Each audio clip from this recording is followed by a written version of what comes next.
Greetings. If you're watching this, it can only mean that you've enrolled in a history class at TCC, and it is an online course.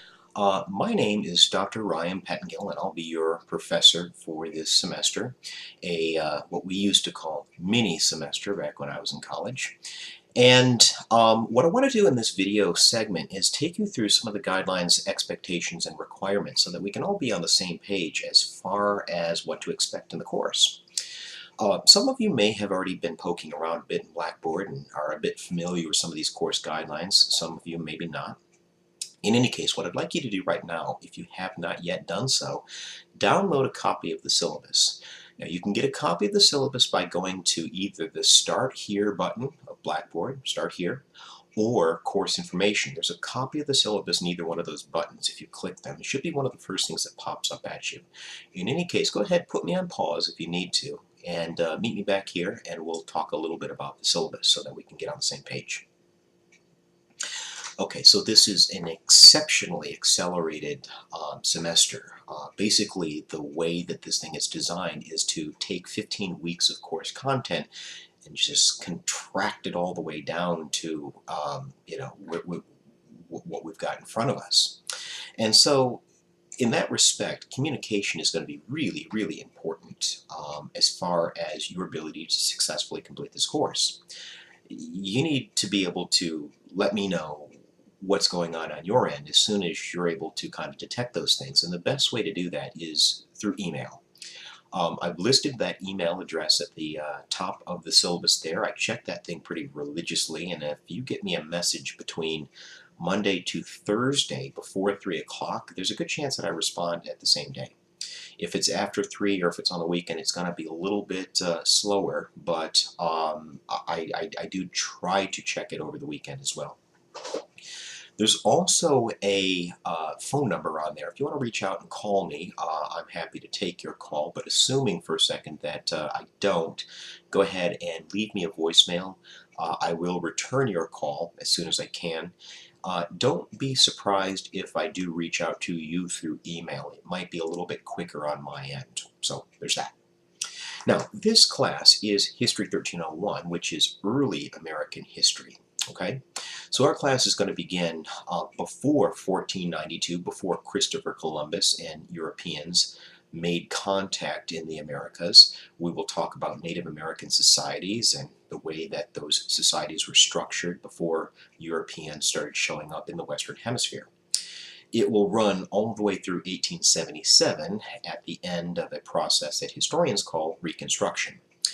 Now, in the middle of all of this, we will talk about the George Washingtons and the Abigail Adams and the Frederick Douglasses and what I like to think of as great people history. But in addition to all those people, we're also going to talk about individuals that do not oftentimes make their way into history courses. I was trained as a labor historian. So I'm interested in the institution of labor, working people, how they live their lives. So to that end, we're going to be discussing the issue of slaves and slavery. Forced labor, broadly defined, I think one of the things that might come as a bit of a surprise is before there was slavery, as you typically think of it as you understand it, there was other forms of coercive forced labor, most specifically indentured servitude. We will talk about workers in the rise of industrialization in places like Lowell, Massachusetts, New York City, and how the rise of industry ultimately affected American democracy and institutions like freedom and equality. So I think that approaching the class like this will give you a much better perspective on American history and what it means to be an American. So that's the class in a nutshell. There is one required textbook for the course. You can buy it at the bookstore. It's a book entitled America, A Narrative History by a guy named George Brown Tyndall. You are under no obligation to buy it from the bookstore. You can certainly go to Amazon or other online vendors. You could get it from them fairly easily. So that is our required text. That's not the only thing I'm going to ask you to read, but certainly you do need a copy of that. Much of the syllabus, as far as learning outcomes and things of that variety, some of the more specific procedures in the class, I'm going to leave up to you when it comes to familiarizing yourself. But I really do want to encourage you to read through the syllabus and have a good understanding of what it all means. For right now, I want you to skip down to page 3 in the syllabus, and we're going to talk a little bit about the course outline. You really do need to access the course outline, I would say daily. Certainly in a semester like this, checking in daily is going to be a big important thing. But it really does need to become your Bible for the next several days, because it tells you what to do, when to do it, and where to submit it. And just so we're clear on this, all the work in this course, every bit of it, is going to be submitted through Blackboard. It's entirely online. There's no reason at all you need to come to campus. You can submit it from anywhere in the world, as long as you have an internet connection. Okay? But back to the course outline. If you look at week 1, you can see what reading assignments that you have. You can see that you've got a reading assignment in the Brown-Tyndall book. You can see that you have online readings that you need to read, and I'll talk about what they are here in just a second. You can see that you have to participate in at least one discussion forum, possibly more, and you can see that you've got to complete one quiz, possibly more. And so these week-by-week breakdowns of what to do and when to do it, these are very important when it comes to completing the course. Now, let's get a little bit more specific. The Brown book, it's pretty straightforward. The chapters that I want you to read are very clearly listed. Be sure to read them. The online readings, now this is available in Blackboard, hence the term online readings. You can access these online readings by going into the course information button of Blackboard. Click that. And what you should see, one of the top things on that page is a folder entitled Online Texts, as in textbooks. If you open it up, you will see another folder entitled Online Readings, and this is where you'll go to access those online readings. You can see that there are a collection of primary documents, first-hand eyewitness accounts of history. You will need to read several of these online readings each week to complete this course. Now, I'm not asking you to have like an encyclopedic understanding of these online readings, but as you'll quickly discover, you need them to complete various assignments, especially the discussion forum, which I will talk about a little bit later. But that's how you access your online readings. The other thing that I want to make very clear is that there are video lectures that I need you to view. I try to make this class as close to an actual meeting lecture-based class as I possibly can. I mean, one of the reasons that I'm doing this right now for you is that I do want you to have some sort of personal connection, or at least feel as if there's a personal connection in this class and you're not just going in alone. To that extent, each week you will be asked to watch several video lectures, none of which are very long.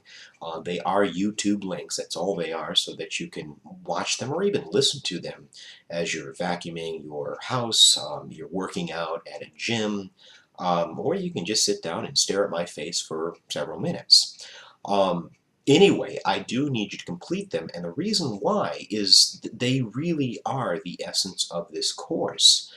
It will break down the material for you, and I hope help you to better understand the course material. Anyway, you are responsible for watching several of them per week. Now, you can access these video lectures by clicking on the Lessons button of Blackboard. Click on Lessons. And then what you'll see is two folders, one entitled Video Lectures, the other entitled PowerPoint Presentations. To get to the video lectures, open up the video lecture folder, and you'll see 3 more folders, Unit 1, Unit 2, Unit 3. Obviously, the further on in the class we go, you're going to have to open up Units 2 and 3. But for right now, we are in Unit 1, and you can watch the first several video lectures inside the Unit 1 folder. That's how you access the video lectures. Now, for those of you that like a good PowerPoint, that find it helpful in terms of breaking down a lecture, I've provided each video lecture with a corresponding PowerPoint presentation. You can access those by opening up the PowerPoint presentations, and they're reflective of the video lectures. So if you've got a video lecture in Unit 2, its corresponding PowerPoint will be located in the Video 2 folder of the PowerPoint presentations. Now, discussion forums. As I said before, you've got at least one for this week. It's due at the end of this academic week. And when I say at the end of the day, I mean 11:59 p.m. That's the cutoff. That's the magic number, the Cinderella hour, if you will, for our class. That's how long you have to complete each assignment, including the discussion forums. You also have at least one quiz that's due at the end of this. Well, the quizzes are a little bit more specific in terms of where they're due, but they are very clearly listed as far as when they are due, okay? But you can complete both the discussion forums as well as the quizzes in Blackboard. You have a button entitled Discussions. That's where you will go to complete the discussion forum questions. And you have a button listed as Quizzes, which is where you will complete your quizzes. And I'll talk more about each of these assignments a little bit later when we get to evaluation procedures. But for right now, again, it's very helpful to check in on a day-by-day basis in an accelerated semester like this to make sure that you know that if something's due, you know when to submit it. Okay? Of course, if you have any other questions as far as this goes, please feel free to email me. Let's talk about the evaluation procedures. There's really 4 components to this. First, participation. This is your discussion forum. Discussion forum, participation, same thing, okay?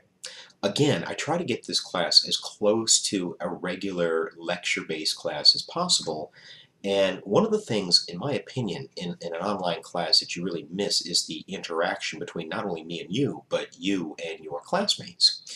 And so what the discussion forums are designed to do is ask you a very open-ended question, get you to engage or at least interrogate various aspects of course material, usually your online readings, to answer those open-ended questions. So for this week, when you answer discussion forum 1, what you'll do is you'll read the required material, you'll use that material to answer the question. The most important thing, and I really can't stress this enough, the most important thing that you can do to that end is to actually create a thread. Go in there, click Create a Thread, which is in the top left corner of Blackboard. It says Create Thread. And then you give it a title, you'll type up your response in the submissions box, and then hit Submit. And that lets me know that you've done that assignment. That's how I count that, okay? Now, my hope is at some point in the semester, you will go ahead and engage your classmates as well. You will respond to one of their discussion forum posts. Now, this doesn't have to be long or elaborate, but again, it does drive at this idea that we are an academic community and we need to have a dialogue over the course of these next several days. That's an important part of a class like ours, okay? So that's the discussion forums, and that's how you complete the discussion forums. The discussion forums or participation, that's good for 20 percentage points of the final grade. You're going to have 5 of them. Each of them are worth 2 points, and the most important thing to do is to actually do them, okay? I don't necessarily look for right or wrong answers. I look that you actually read the material that I asked you to read, and you took the assignment serious. And as long as you're doing those 2 things, there's no reason to believe that you're not going to get full credit for those. Okay? The next requirement would be your quizzes. You are going to see 6 of these things over the course of the semester, each of which are worth 4, for a grand total of 20. Now, those of you that are aspiring mathematicians are kind of looking at me funny right now. 6 times 4 is actually 24, right? Not 20. I'm going to give you 6, but you're only responsible for 5, which means that if you miss one, it's not the end of the world. You can still get a 20 out of 20 for that aspect of the course. But if you do all 6 and you do them well, you can earn up to 4 points of extra credit. So it's very much worth your while to do what I'm asking you to do as far as the quizzes are concerned. Now, to complete these quizzes, you'll go to the quizzes button of Blackboard, and most times, not every time, certainly quiz 1 is an exception, but most times I'm going to ask you to read a document or maybe a couple documents and use it or them to answer that open-ended question in the quiz, okay? Now, most of my questions as far as the quizzes are concerned are very straightforward. You're really going to understand what you're supposed to get out of that document when you read it in Blackboard. But each of them are worth 4 percentage points of your cumulative grade for a grand total of 20 points. The quizzes are very clearly listed as far as their due dates, both on the syllabus as well as in Blackboard, okay? If you miss a quiz, unless you've got a really, really good excuse, generally it turns into a 0, okay? The quizzes are open note. They're obviously open book in the sense that I'm asking you to read a document and use it to answer that question. And so I don't want to use the word easy because they're not easy, but they're pretty accessible. That's a better word to use, is accessible. So if you miss the quiz, even if it's only by several hours, it's going to automatically turn into a 0, okay? So there's that. The last 2 requirements of this course would be a midterm exam and a final exam. Both of these exams are worth 30 points apiece.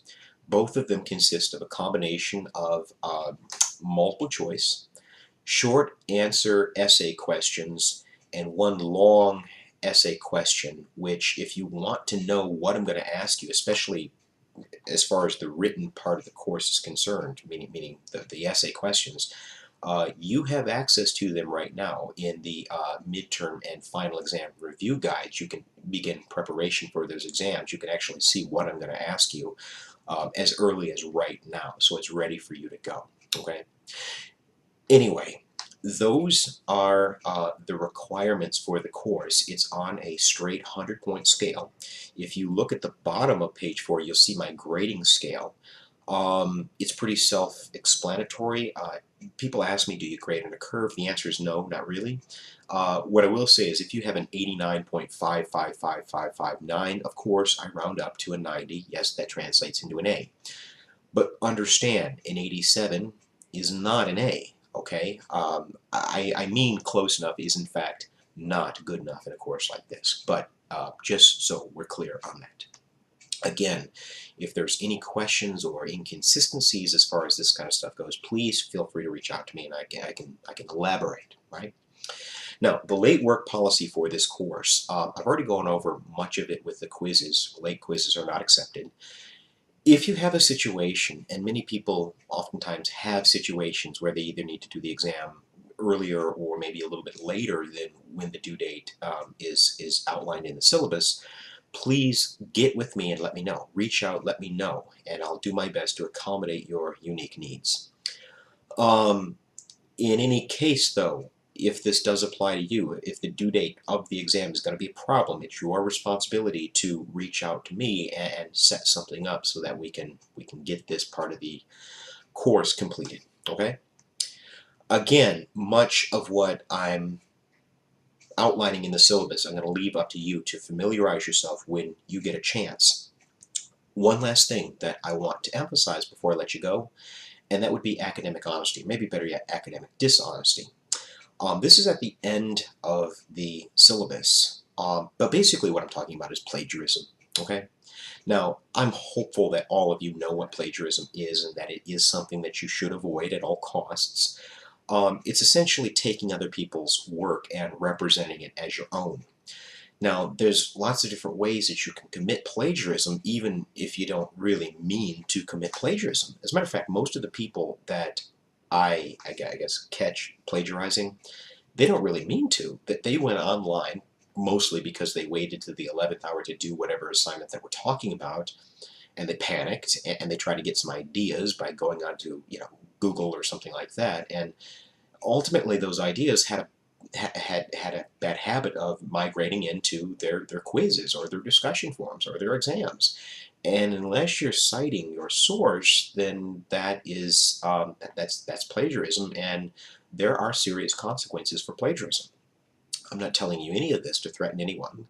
I just want us to understand that there are serious consequences for committing this kind of infraction. So please, please understand what you're dealing with here. Okay? Now, just to make sure that everybody is on the same page, I'm going to incentivize a better understanding of plagiarism and how to avoid it. If you click on the course information button of Blackboard, toward the bottom of that page, there's a link called Recognize Plagiarism.